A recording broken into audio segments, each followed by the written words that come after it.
شیخ آپ نے صحیح کہا کہ کفار اس کام میں اللہ کے نبی کے طریقے سے زیادہ قریب ہیں وجہ کہ اور شیخ باہر کے ممالک میں شیخ 7 بجے ویک ڈیز پہ سب کچھ سناٹا ہوتا ہے، اور یہاں پہ 10 بجے کا جو لاک ڈاؤن لگا ہے پاکستان میں، لوگ حیران ہیں کہ ہم تو 10 بجے جاتے ہیں، ریسٹورینٹس بند ہو جاتے ہیں، ہم کیا کریں؟ یعنی 10 بجے بھی شیخ رات کو ویک ڈیز میں بھی لوگوں کو یعنی یہ عادت نہیں ہے. لیکن شیخ آئیڈیلی تو یہ ہونا چاہیے، اور اللہ کے نبی کی بہت شیخ اس پہ یعنی علماء بھی کہتے ہیں مکروہ ہے عشاء کے بعد بغیر کسی وجہ کے جاگنا، گپے لگانا اور سارا. اور مستکبرین نے بھی سامرن تحجرون جو کفار مکہ کے بارے میں آتا ہے نا، اس لیے اللہ کے نبی نے کہا لا سامر بعد العشاء، یعنی نو گیدرنگ آفٹر عشاء. اور لیکن شیخ پریکٹیکلی اگر دیکھا جائے بہت ساری ملاقاتیں ہیں، بہت ساری چیزیں. میں ذرا یوتھ کے اینگل سے آپ کو بتا رہا ہوں، جب مسئلہ ہے کہ دن شروع ہی لیٹ ہوا، پھر عشاء کے پاس سونا سمجھ نہیں آ رہا تھا یوتھ کو. یعنی آپ کا اس میں یہ ہے کہ شروع دن جلدی کریں اور تہجد سے کریں تاکہ رات کو بھی نیند بھی آئے. تو یہ تو یہ کام آپ نے بتا دیا. اس کے علاوہ دوسرا کام ہے؟ دیکھیں یہ 3 کام ہیں. اچھا 3 کام. یعنی آپ نے دن اپنا ٹھیک کرنا ہے. دن اس وقت تک ٹھیک نہیں ہو سکتا جب تک آپ کی رات ٹھیک نہیں ہو. دو باتیں ہو گئی. تیسرا یہ کہ رات اس وقت تک آپ کی نیند جلدی نہیں آ سکتی جب تک آپ کی ڈائٹ ٹھیک نہیں ہے. ہیلدی ڈائٹ، اس کے اوپر کبھی تفصیل سے بات کریں گے ہیلدی ڈائٹ کا مطلب کیا ہوتا ہے. ٹھیک ہے، بالکل ٹھیک ہے. اچھا دوسرا یہ جو آپ بتا رہے ہیں نا کہ یوتھ کیسے کریں، یوتھ کے لیے مشکل ہے. دیکھیں ہم جس سوسائٹی میں رہتے ہیں یہاں پر تو آوے کا آوائی بگڑا ہوا، لیکن ہم نا امید نہیں ہیں، کیونکہ مسلمان کافر جتنے بھی اچھے ہو جائیں، فاسق فاجر مسلمانوں سے پھر بھی بدتر ہی ہے. ہمیں اپنے مسلمانوں سے محبت ہے، ہمیں مسلمانوں کے اوپر محنت کرنی ہے. مسلمانوں کے اوپر اصل میں محنت ہوئی نہیں، یہ محنت ہوتی ہے تھرو ایجوکیشن. لیکن ہمارا ایجوکیشن سیکٹر آپ کو پتہ ہے کہ اس ساری چیزوں تربیہ سے خالی ہے، پرسنالٹی ڈیولپمنٹ سے خالی ہے. تو اس کے لیے نا دیکھیں جو بات ہم بیان کرتے ہیں ہمیں چاہیے کہ ہم پہلے کریں بھی. میں نے آج سے 15 سال پہلے جب ان ٹریننگ میں شروع کیا سلسلہ تو ایسے ہی تھا. تو میرے ذہن میں یہ بات ہے کہ جب تک ہم اپنے آپ کو ٹھیک نہیں کرتے اس وقت تک کیسے ہم لوگوں تک بات پہنچائیں گے. ہم نے اپنے اساتذہ کرام کی نگرانی میں یہ بات سارے سیکھی. اتنی مشکل ہوئی، اس کے بعد الحمدللہ 5 سال کی محنت لگی. اس کے بعد الحمدللہ اللہ تعالیٰ کے فضل و کرم سے اب میری کسی کے ساتھ میٹنگ ہوتی ہے نا تو میں اسے کہتا ہوں فجر کے بعد فلاں پارک میں آ جائیں میٹنگ کر لیتے ہیں. تو صبح 2-3 گھنٹے واک پہ تو لوگوں کے ساتھ 2-3 میٹنگز میری ہو جاتی ہیں. اور اگر کوئی میٹنگ کا والا نہ ہو تو میں اپنے جو پرسنل میٹرز ہوتے ہیں، کچھ پڑھنا ہے کچھ کرنا ہے، وہ میں پارک میں بیٹھ کے کر لیتا ہوں آرام سے. شیخ میں جیسے کچھ لوگ ملنا چاہتے ہیں، جاب کر رہے ہیں یا کچھ جگہوں پہ، وہ کہتے ہیں تو ابھی میں کہتا ہوں ویکینڈز میرے فیملی کے لیے ہیں، لیکن کہتے ہیں ویک ڈیز میں تو ہمارا آفس ہوتا ہے اور ہمیں کوئی ایوننگ والا ٹائم دیں.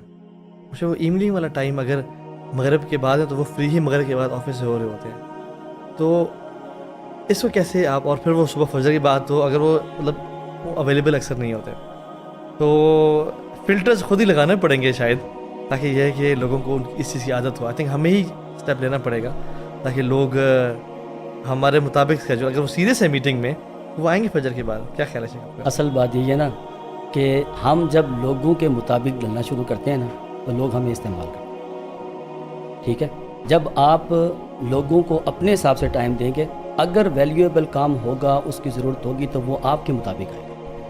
اسلامی یونیورسٹی میں الجزائر کے ایک ٹیچر تھے، وہ مجھے بار بار کہتے کہ میں نے آپ سے ملنا ہے. تو مجھے انداز تھا کہ جب یہ آئیں گے تو یہ بات اتنی لمبی کریں گے کہ میرا وقت بہت ضائع ہو. میں نے ایک دفعہ ان کو ٹائم دیا، فلٹر لگایا. میں نے کہا کہ انشاءاللہ نجلس فی الساعۃ الرابعۃ صباحا قبل الفجر، یعنی اس وقت فجر کی نماز ہوتی تھی 6 بجے. میں نے کہا 4 بجے آپ آ جائیں میرے آفس میں، بیٹھ کے بات کریں گے. کہنے لگے قبل الفجر ساعتین. میں نے کہا کیا حرج ہے اس میں، آ جائیں. وہ کہنے لگے یہ تو مشکل ہے. میں نے کہا اس کا مطلب یہ ہے کہ آپ کو کوئی ضروری کام ہے. اس وقت آپ یقین کریں جن لوگوں کو مجھ سے کام ہوتا ہے اور واقعی کام ہوتا ہے وہ فجر کے بعد آ جاتے ہیں یا فجر سے پہلے، اور آفس جانے سے پہلے بالکل فری ہوتی. آپ اندازہ لگائیں نا، آج فجر کی نماز 4 بجے تھی تو آفس سے 8 بجے 4 گھنٹے 2-3 میٹنگز آپ نپٹا سکتے ہیں پارک میں بیٹھ کے. شیخ صلی اللہ علیہ وسلم تو کہتے ہیں کہ یہ جو صبح ہے نا، صبح یہ اونٹ کے منہ کی طرح ہے. اگر آپ اونٹ کے منہ کے کو پکڑ لیں گے نا تو پھر آپ کا دن بھی بہترین گزر جائے گا. اگر آپ صبح کو ہولڈ کر لیں گے نا تکڑا، پھر آپ کا دن بھی بہترین ہو جائے گا. ایون شیخ عبداللہ بن مسعود کے بارے میں آتا ہے کہ وہ فجر کی نماز پڑھ کے گھر آئے اور اذکار کرتے تھے تو ان سے کچھ لوگ ملنے کے لیے آئے. تو ان سے بات کرنے لگے تو انہوں نے پوچھا کہ سورج طلوع ہو گیا؟ تو وہ باہر گئے، انہوں نے کہا نہیں ہوا. پھر وہ اپنا اذکار کرتے رہے. پھر بھیجا سورج طلوع ہو گیا تو باہر کے انہوں نے دیکھا، انہوں نے کہا نہیں ابھی تک، ہاں ہو گیا طلوع ہو گیا، تو کہتے ہیں الحمدللہ الذی اقالنا هذا اليوم ولم يعذبنا فيه، اللہ کا شکر اللہ نے ہمیں آج کے دن عذاب سے بچا لیا. یعنی شیخ ابھی دن کا صبح ہے اور کہہ رہے اللہ نے ہمیں ہمارے آج دن کو سیکیور کر لیا، پورے دن کو. یعنی سے پتہ چلتا ہے کہ جو اپنی مارننگ کو سیکیور کر لیتا ہے شیخ، اور اسپیشلی اگر تہجد سے کرتا ہے، اور شیخ تہجد پڑھنا صرف تبھی ممکن ہے جب رات کو ارلی سونا عشاء کے بعد. شیخ میں ایک ویڈیو دیکھ رہا تھا، اس میں تھا کہ مطلب نے جنرلی بتایا ہوا تھا کہ 9 سے 12 کا جو ٹائم ہے نا، اس میں 1 گھنٹے کی نیند 2 گھنٹے کے برابر ہے. 12 سے سورج طلوع ہونے کے ٹائم تک 1 گھنٹے کی نیند 1 گھنٹے کے برابر ہے، اور سورج طلوع ہونے کے بعد 1 گھنٹے کی نیند آدھے گھنٹے کے برابر ہے. اور تو آپ کی تو ایکسپیرینس ہے ماشاء اللہ، ایکسپیرینس کبھی آپ سے انشاءاللہ سلیپ پہ بھی انشاءاللہ بات کریں گے. تو شیخ آپ کا schedule generally when do you wake up, اور آپ سوتے کب ہیں؟ عشاء کے فوراً بعد سو جانا چاہیے. آج آپ یوں سمجھے کہ عشاء کی نماز اگر 9 بجے ہے نا تو 9:30 پہ آپ لوگ سوئے ہوئے، یعنی خراٹے لے رہے ہیں. ٹھیک ہے، آپ ہمارے گھر میں لائٹس مغرب کے بعد آف ہونا شروع ہو جاتی ہیں، کوئی اسکرین ٹائم نہیں، کوئی کچھ نہیں، اور آہستہ آہستہ لائٹس آف کریں تاکہ سونے کا ماحول بنے. عشاء کے فوراً بعد بچے سارے ہر طرح بالکل بند، کوئی مہمان نہیں آتا، سب مہمانوں کو پتہ ہے. دیکھیں نا، جب آپ اپنا اسکیجول بنا لیتے ہیں، آپ کے ریلیٹیوز کو، آپ کے دوست احباب کو پتہ چل جاتا ہے تو وہ آپ کو ڈسٹرب نہیں کرتا. سب سے بڑا فلٹر جو ہے نا آپ کی پرسنالٹی ہے. ٹھیک ہے، کوئی ڈسٹرب نہیں کرتا. ہمارے خاندان میں ویسے بھی مغرب کے بعد کسی کے آنا جانے کا رواج نہیں ہے. ٹھیک ہے، تو ہوتا کیا ہے، آپ رات جلدی سو گئے تو صبح فجر سے پہلے، آج کل گرمیاں ہیں تو گرمیوں میں راتیں چھوٹی ہوتی ہیں، کم از کم ایک جو دین کا کام کرنے والا بندہ داعی جو ہے، کم از کم 1 گھنٹہ پہلے اٹھے، کم از کم 1 پارہ تہجد میں لازمی پڑھے. مہینے میں تہجد میں قرآن پورا ہونا چاہیے. اور میں پبلک کے لیے یہ بات کروں گا کہ اللہ تبارک و تعالیٰ نے ہمارے دن میں بڑی آسانی رکھی ہے. آپ علیہ السلام کا فرمان ہے کہ من قام ب10 آیات لم یکتب من الغافلین، اور کما قال علیہ السلام، جو بندہ 10 آیات کے ساتھ قیام کرتا ہے نا وہ غافل نہیں ہوتا. تو 10 آیات سورہ الفلق الناس کی 11 آیتیں، کم از کم فجر کی اذان سے 20 منٹ پہلے اٹھ کے 2 رکعت پڑھ کے، جس میں سورۃ الفلق اور سورۃ الناس پڑھیں اور اس کے بعد 1 وتر پڑھ لیں. کم از کم غافلین سے تو اپنے آپ کو نکالیں، اتنا تو چاہیے نا. میں تو بڑے فخر کے ساتھ یہ بات کہتا ہوں کہ میں ایک مدرسے کی پروڈکٹ، تو میں نے مدرسے میں پڑھا، اور یقین کریں کہ جتنا اچھا علم میں نے مدرسے میں پڑھا ہے فیصل آباد جامعہ سلفیہ میں، اسلامی یونیورسٹی میں اتنا علم میں نے حاصل نہیں کیا. جو محبت اساتذہ مدرسے میں جو محنت کرواتے ہیں وہ کہیں بھی آپ کو نہیں ملتی. میں اس کا بڑے کھل کے اس کا اظہار کرتا ہوں. اس کے بعد میں یونیورسٹی آیا، اور آپ نے دیکھا یونیورسٹی آنے کے بعد لوگ بالکل ہی بدل بھی جاتے ہیں اور جابس پہ چلے جاتے ہیں. یونیورسٹی میں کافی چینج آ جاتے ہیں.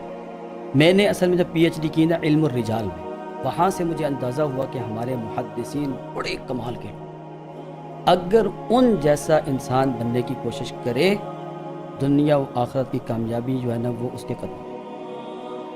ٹھیک ہے، پھر میں نے گوروں کو پڑھنا شروع کیا کہ یہود و نصارہ المغضوب علیہم ولا الضالین ضربت علیہم الذلۃ والمسکنۃ وباءوا بغضب من اللہ اور لعن الذین کفروا من بنی اسرائیل علی لسان داؤد وعیسی ابن مریم. میں نے دیکھا کہ یہود و نصارہ بدترین مخلوق ہو کر پوری دنیا کو کنٹرول کر رہے ہیں، ہم بہترین ہو کر دنیا میں غلام بنے ہوئے ہیں. یہودی دنیا میں پاپولیشن وائز سب سے کم ہے اور کردار کے حوالے سے سب سے بدترین لوگ ہیں جی، لیکن پوری دنیا کو یہ غمال بنایا. وجہ کیا ہے؟ تو میں نے پھر ان یہود و نصارہ کو پڑھا، اسرائیل کو پڑھا، اور دیکھا کہ یہ لوگ کیا کرتے ہیں. پتہ کیا چلا؟ پتہ یہ چلا کہ اصل میں نا ان کے پاس کچھ کور ویلیوز ایسی ہیں، کچھ پرنسپلز ایسے ہیں ان کی اداروں کے، ان کے اپنے، جیسے ہم نے ابھی بات کی جلدی سونے والے، کھانے میں بہتری کریں گے، فزیکل ایکٹیویٹی ان کی بہت اچھی ہوگی، اپنے کام پہ فوکسڈ ہوں گے، اپنے مشن کے ساتھ بڑی محبت رکھیں گے. تو میں نے جب دیکھا کہ یہ لوگ اپنی پرسنل لائف کو بہتر کر کے پروفیشنلی بہت اسٹرانگ ہو گئے، ہماری اصل میں پرسنل لائف بہت ڈسٹرب ہے. ایز اے مسلم اسلامی تعلیمات کو اگر آپ دیکھیں تو ہم بہت پیچھے ہیں مسلمان، اور اگر آپ دیکھیں پروفیشنل لائف کے اندر ہم گوروں سے پیچھے. یعنی آپ اس کو جو ہم اپنے ٹریننگ میں استعمال کرتے ہیں صالحیت، صلاحیت کافروں میں تو نہیں ہو سکتی، مسلمان صالحیت میں بہت پیچھے.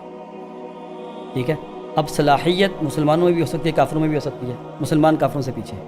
تو کیوں نہ ہم کیا کریں کہ محدثین کی اس پوری داستان کو نکال کر امت مسلمہ کو سکھائیں کہ ایک بہترین پرسنالٹی، ایک با کردار انسان معاشرے کے اندر افیکٹڈ بہترین کردار کیسا ہوتا تاکہ ہمارا معاشرہ آگے جائے. دیکھیں امت مسلمہ نے بالآخر کامیاب تو ہونا ہے نا، لیکن کامیاب ہونے سے پہلے یہ جو اتنا گند پڑا ہوا ہے اس کو صاف تو کرنا ہے نا. آنے والے وقتوں میں دو ہی طرح کے مسلمان ہیں، یا وہ جن کو دجال مارے گا یا وہ جو دجال کو مارے گا. تو زیادہ اس وقت اس کیفیت میں ہے کہ دجال ان کو مارے گا. تو دجال کو مارنے والے مسلمان تھوڑے ہیں.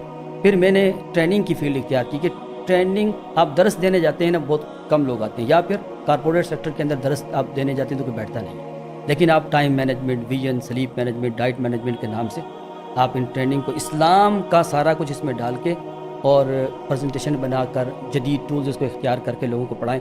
الحمدللہ اس وقت کارپوریٹ سیکٹر ہو گیا، ایجوکیشنل سیکٹر ہو گیا، باقی ادارے مجھے بلاتے ہیں تاکہ، بلکہ یہاں اسلام آباد میں ایک بڑا ہاسپٹل ہے، اس کے اونر مجھے کہنے لگے کہ آپ ہماری ڈاکٹرز کو اور ہماری ٹیم کو 120 کے قریب سے ٹریننگ کروائیں. تو ٹائم مینجمنٹ کی ٹریننگ کتنا ٹائم؟ میں نے کہا 16 گھنٹے لگے. تو سارے بڑے بڑے سینئر ڈاکٹرز تھے. تو ایک ڈاکٹر صاحب مجھے کہنے لگے آپ کو پتہ ہے ہم پر پیشنٹ چارج کرتے ہیں اور 5 منٹ سے کم ایک پیشنٹ کو ٹائم دیتے ہیں. آپ نے ہم سے 16 گھنٹے لیے ہیں، تو آپ یہ دیکھیے گا ہمارا ٹائم ویسٹ نہ کیجیے گا. یہ 16 گھنٹے آپ نے ہم سے لیے ہیں. میں نے کہا سر آپ پہلے 4 گھنٹے خاموشی سے بیٹھیں، بعد میں آپ جتنی مرضی باتیں کیجیے. تو اللہ تعالیٰ کے فضل و کرم سے، اللہ تعالیٰ کی رحمت کے ساتھ 16 گھنٹے میں وہ ایسے مگن ہو کے بیٹھے.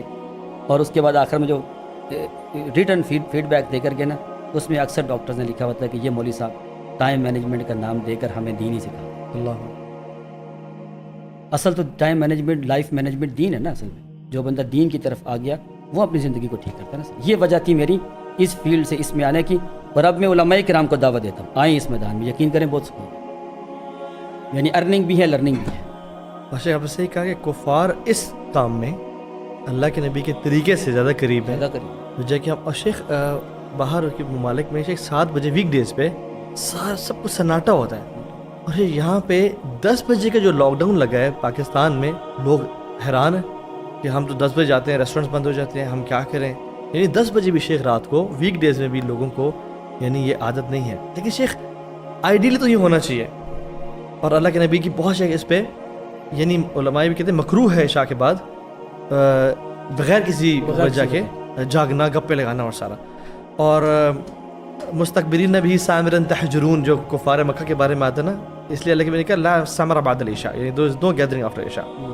اور لیکن شیخ پریکٹیکلی اگر دیکھا جائے بہت ساری ملاقاتیں ہیں، بہت ساری چیزیں. میں ذرا یوتھ کے اینگل سے آپ کو بتا رہا ہوں. جب مسئلہ ہے کہ دن شروع ہی لیٹ ہوا، پھر عشاء کے پاس سونا سمجھ نہیں آ رہا تھا یوتھ کو. یعنی آپ کا اس میں یہ ہے کہ شروع دن جلدی کریں اور تہجد سے کریں تاکہ رات کو بھی نیند بھی آئے. تو یہ تو ایک تو یہ کام آپ نے بتا دیا. اس کے علاوہ دوسرا کام کیا ہے؟ دیکھیں یہ 3 کام ہیں. اچھا 3 کام. یعنی آپ نے دن اپنا ٹھیک کرنا ہے. دن اس وقت تک ٹھیک نہیں ہو سکتا جب تک آپ کی رات ٹھیک نہیں ہوتی. دو باتیں ہو گئی. تیسرا یہ کہ رات اس وقت تک آپ کی نیند جلدی نہیں آ سکتی جب تک آپ کی ڈائٹ ٹھیک نہیں ہے. ہیلدی ڈائٹ، اس کے اوپر کبھی تفصیل سے بات کریں گے ہیلدی ڈائٹ کا مطلب کیا ہوتا ہے. ٹھیک ہے، بالکل ٹھیک ہے. اچھا دوسرا یہ جو آپ بتا رہے ہیں نا کہ یوتھ کیسے کریں، یوتھ کے لیے مشکل ہے. دیکھیں ہم جس سوسائٹی میں رہتے ہیں یہاں پر تو آوے کا آوائی بگڑا ہو، لیکن ہم نا امید نہیں ہیں. کیونکہ مسلمان کافر جتنے بھی اچھے ہو جائیں، فاسق فاجر مسلمانوں سے پھر بھی بدتر ہی ہے. جی ہمیں اپنے مسلمانوں سے محبت ہے، ہمیں مسلمانوں کے اوپر محنت کرنی ہے. مسلمانوں کے اوپر اصل میں محنت ہوئی نہیں، یہ محنت ہوتی ہے تھرو ایجوکیشن. لیکن ہمارا ایجوکیشن سیکٹر آپ کو پتہ ہے کہ اس ساری چیزوں سے تربیہ سے خالی ہے، پرسنالٹی ڈیولپمنٹ سے خالی ہے. تو اس کے لیے نا دیکھیں جو بات ہم بیان کرتے ہیں ہمیں چاہیے کہ ہم پہلے کریں بھی. میں نے آج سے 15 سال پہلے جب ان ٹریننگ میں شروع کیا سلسلہ تو ایسے ہی تھا. تو میرے ذہن میں یہ بات ہے کہ جب تک ہم اپنے آپ کو ٹھیک نہیں کرتے اس وقت تک کیسے ہم لوگوں تک بات پہنچائیں گے. ہم نے اپنے اساتذہ کرام کی نگرانی میں یہ بات سارے سیکھی. اتنی مشکل ہوئی، اس کے بعد الحمدللہ 5 سال کی محنت لگی. اس کے بعد الحمدللہ اللہ تعالیٰ کے فضل و کرم سے اب میری کسی کے ساتھ میٹنگ ہوتی ہے نا تو میں اسے کہتا ہوں فجر کے بعد فلاں پارک میں آ جائیں میٹنگ کر لیتے ہیں. تو صبح 2-3 گھنٹے واک پہ تو لوگوں کے ساتھ 2-3 میٹنگز میری ہو جاتی ہیں. اور اگر کوئی میٹنگ کا والا نہ ہو تو میں اپنے جو پرسنل میٹرز ہوتے ہیں، کچھ پڑھنا ہے کچھ کرنا ہے، وہ میں پارک میں بیٹھ کے کر لیتا ہوں آرام سے. شیخ میں جیسے کچھ لوگ ملنا چاہتے ہیں، جاب کر رہے ہیں یا کچھ جگہ پہ، وہ کہتے ہیں تو ابھی میں کہتا ہوں ویکینڈز میرے فیملی کے لیے ہیں، لیکن کہتے ہیں ویک ڈیز میں تو ہمارا آفس ہوتا ہے اور ہمیں کوئی ایوننگ والا ٹائم ہے. وہ ایوننگ والا ٹائم اگر مغرب کے بعد ہے تو وہ فری ہی مغرب کے بعد آفس سے ہو رہے ہوتے ہیں.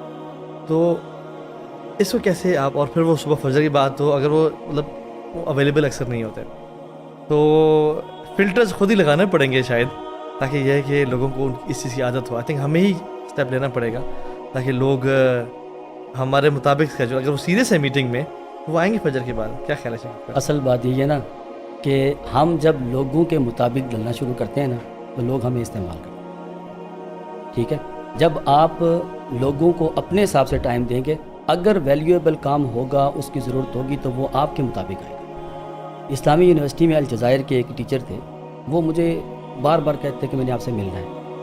تو مجھے انداز تھا کہ جب یہ آئیں گے تو یہ بات اتنی لمبی کریں گے کہ میرا وقت بہت ضائع ہوگا. میں نے ایک دفعہ ان کو ٹائم دیا, فلٹر لگایا. میں نے کہا کہ انشاءاللہ نجلس فی الساعۃ الرابعۃ صباحا قبل الفجر, یعنی اس وقت فجر کی نماز ہوتی تھی 6 بجے. میں نے کہا 4 بجے آپ آ جائیں میرے آفس میں, ہم بیٹھ کے بات کریں گے. کہنے لگے قبل الفجر ساعتین. میں نے کہا کیا حرج ہے اس میں, آ جائیں. تو کہنے لگے یہ تو مشکل ہے. میں نے کہا اس کا مطلب یہ ہے کہ آپ کو کوئی ضروری کام ہے. اس وقت آپ یقین کریں, جن لوگوں کو مجھ سے کام ہوتا ہے اور واقعی کام ہوتا ہے, وہ فجر کے بعد آ جاتے ہیں یا فجر سے پہلے, اور آفس جانے سے پہلے بالکل فری ہوتی. آپ اندازہ لگائیں نا, آج فجر کی نماز 4 بجے تھی تو آفس سے 8 بجے, 4 گھنٹے 2-3 میٹنگز آپ نپٹا سکتے ہیں پارک میں بیٹھ کے. شیخ ایون شیخ عبداللہ بن مسعود کے بارے میں آتا ہے کہ وہ فجر کی نماز پڑھ کے گھر آئے اور اذکار کرتے, تو ان سے کچھ لوگ ملنے کے لیے آئے, تو ان سے بات کرنے لگے. تو انہوں نے پوچھا کہ سورج طلوع ہو گیا؟ تو وہ باہر گئے, انہوں نے کہا نہیں ہوا. پھر وہ اپنا اذکار کرتے رہے. پھر بھیجا سورج طلوع ہو گیا, تو باہر گئے, انہوں نے دیکھا, انہوں نے کہا نہیں ابھی تک. ہاں ہو گیا, طلوع ہو گیا. تو کہتے ہیں الحمدللہ الذی اقالنا هذا اليوم ولم يعذبنا فيه. اللہ کا شکر ہے, نے ہمیں آج کے دن عذاب سے بچا لیا. یعنی شیخ ابھی دن کا صبح ہے اور کہہ رہے اللہ نے ہمارے آج دن کو سیکیور کر لیا, پورے دن کو. یعنی سے پتہ چلتا ہے کہ جو اپنی مارننگ کو سیکیور کر لیتا ہے شیخ, اور اسپیشلی اگر تہجد سے کرتا ہے. اور شیخ تہجد پڑھنا صرف تبھی ممکن ہے جب رات کو ارلی سونا عشاء کے بعد. شیخ میں ایک ویڈیو دیکھ رہا تھا, اس میں تھا کہ مطلب نے جنرلی بتایا ہوا تھا کہ 9 سے 12 کا جو ٹائم ہے نا, اس میں 1 گھنٹے کی نیند 2 گھنٹے کے برابر ہے. 12 سے سورج طلوع ہونے کے ٹائم تک 1 گھنٹے کی نیند 1 گھنٹے کے برابر ہے, اور سورج طلوع ہونے کے بعد 1 گھنٹے کی نیند آدھے گھنٹے کے برابر ہے. اور تو آپ کی تو ایکسپیرینس ہے ماشاء اللہ, ایکسپیرینس کبھی آپ سے انشاءاللہ سلیپ پہ بھی انشاءاللہ بات کریں گے. تو شیخ آپ کا schedule generally when do you wake up, اور آپ سوتے کب ہیں؟ عشاء کے فوراً بعد سو جانا چاہیے. آج آپ یوں سمجھے کہ عشاء کی نماز اگر 9 بجے ہے نا, تو 9:30 پہ آپ لوگ سوئے ہوئے, یعنی خراٹے لے رہے ہیں. ٹھیک ہے, آپ ہمارے گھر میں لائٹس مغرب کے بعد آف ہونا شروع ہو جاتی ہیں, کوئی اسکرین ٹائم نہیں, کوئی کچھ بھی نہیں, اور آہستہ سے لائٹس آف کریں تاکہ سونے کا ماحول بنے. عشاء کے فوراً بچے سارے ہر طرح بالکل بند, کوئی مہمان نہیں آتے, سب مہمانوں کو پتہ ہے. دیکھیں نا, جب آپ اپنا اسکیجول بنا لیتے ہیں, آپ کے ریلیٹیوز کو, آپ کے دوست احباب کو پتہ چل جاتا ہے, تو وہ آپ کو ڈسٹرب نہیں کرتے. سب سے بڑا فلٹر جو ہے نا آپ کی پرسنالٹی ہے. ٹھیک ہے, کوئی ڈسٹرب نہیں کرتا. ہمارے خاندان میں ویسے بھی مغرب کے بعد کسی کے آنا جانے کا رواج نہیں ہے. ٹھیک ہے, تو ہوتا کیا ہے, آپ رات جلدی سو گئے تو صبح فجر سے پہلے, آج کل گرمیاں ہیں تو گرمیوں میں راتیں چھوٹی ہوتی ہیں, کم از کم ایک جو دین کا کام کرنے والا بندہ داعی جو ہے, کم از کم 1 گھنٹہ پہلے اٹھے, کم از کم 1 پارہ تہجد میں لازمی پڑھے. مہینے میں تہجد میں قرآن پورا ہونا چاہیے. اور میں پبلک کے لیے یہ بات کروں گا کہ اللہ تبارک و تعالیٰ نے ہمارے دن میں بڑی آسانی رکھی ہے. آپ علیہ السلام کا فرمان ہے کہ من قام ب10 آیات لم یکتب من الغافلین, اور کما قال علیہ السلام. ٹھیک ہے, پھر میں نے گوروں کو پڑھنا شروع کیا کہ یہود و نصارہ المغضوب علیہم ولا الضالین ضربت علیہم الذلۃ والمسکنہ وباءوا بغضب من اللہ اور لعن الذین کفروا من بنی اسرائیل علی لسان داؤد وعیسی ابن مریم. میں نے دیکھا کہ یہود و نصارہ بدترین مخلوق ہو کر پوری دنیا کو کنٹرول کر رہے ہیں, ہم بہترین ہو کر دنیا میں غلام بنے ہوئے ہیں. یہودی دنیا میں پاپولیشن وائز سب سے کم ہے اور کردار کے حوالے سے سب سے بدترین لوگ ہیں جی, لیکن پوری دنیا کو یرغمال بنایا. وجہ کیا؟ تو میں نے پھر ان یہود و نصارہ کو پڑھا, اسرائیل کو پڑھا, اور دیکھا کہ یہ لوگ کیا کرتے ہیں. پتہ کیا چلا؟ پتہ یہ چلا کہ اصل میں نا ان کے پاس کچھ کور ویلیوز ایسی ہیں, کچھ پرنسپلز ایسے ہیں ان کی اداروں کے, ان کے اپنے, جیسے ہم نے ابھی بات کی جلدی سونے والے, کھانے میں بہتری کریں گے, فزیکل ایکٹیویٹی ان کی بہت اچھی ہوگی, اپنے کام پہ فوکسڈ ہوں گے, اپنے مشن کے ساتھ بڑی محبت رکھیں گے. تو میں نے جب دیکھا کہ یہ لوگ اپنی پرسنل لائف کو بہتر کر کے پروفیشنلی بہت اسٹرانگ ہو گئے. ہماری اصل میں پرسنل لائف بہت ڈسٹرب ہے. ایز اے مسلم اسلامی تعلیمات کو اگر آپ دیکھیں تو ہم بہت پیچھے ہیں مسلمان، اور اگر آپ دیکھیں پروفیشنل لائف کے اندر ہم گھروں سے پیچھے. یعنی آپ اس کو جو ہم اپنے ٹریننگ میں استعمال کرتے ہیں صلاحیت. صلاحیت کافروں میں تو نہیں ہو سکتی، مسلمان صلاحیت میں بہت پیچھے. ٹھیک ہے، اب صلاحیت مسلمانوں میں بھی ہو سکتی ہے، کافروں میں بھی ہو سکتی ہے. مسلمان کافروں سے پیچھے ہیں. تو کیوں نہ ہم کیا کریں کہ محدثین کی اس پوری داستان کو نکال کر امت مسلمہ کو سکھائیں کہ ایک بہترین پرسنالٹی، ایک با کردار انسان معاشرے کے اندر افیکٹڈ بہترین کردار کیسا ہوتا ہے، تاکہ ہمارا معاشرہ آگے جائے. دیکھیں امت مسلمہ نے بالآخر کامیاب تو ہونا ہے نا، لیکن کامیاب ہونے سے پہلے یہ جو اتنا